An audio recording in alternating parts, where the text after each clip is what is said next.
I'll use the example of somebody who wants to maybe like stop eating out so much, or somebody who wants to stop drinking. You have the conscious thought of, this is not working for me.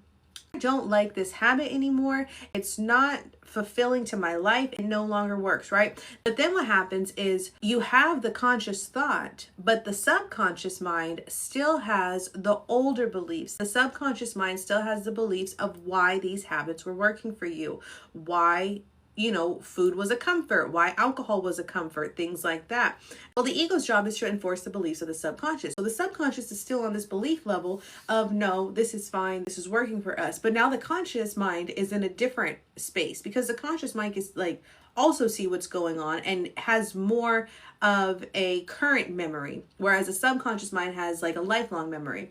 And so because the conscious mind has this current memory and it is recognizing that it's time for a change, it's time to do something different, and then it is working towards something different, but the subconscious is not, you are in what I consider a cycle, right? Where you'll do good for a little bit, you'll be in that like newer identity for a little bit, and then something will trigger you and you'll go back to the old identity.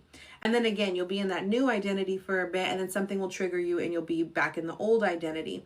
And so what happens is going to be one of two things. You're either going to grieve the old identity and rewrite those subconscious beliefs that no longer serve the old identity, and you're going to power through into the new identity. But here's the irony. Consciously, you know that old identity doesn't serve you. Consciously, you know that these habits have to change. Consciously, you know that if you want to get where you're going, you have to let go of some of these, some of these habits, some of these things, some of the pieces of this identity.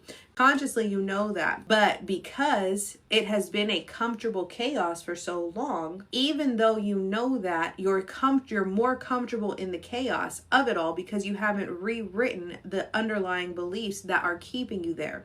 And so when you haven't rewritten the underlying beliefs, you become accustomed to the chaos, we'll call it, and you stay in that cycle because there's comfort in being uncomfortable every single day versus the temporary discomfort of getting into the new identity to then have a new level of comfort coming on every single day.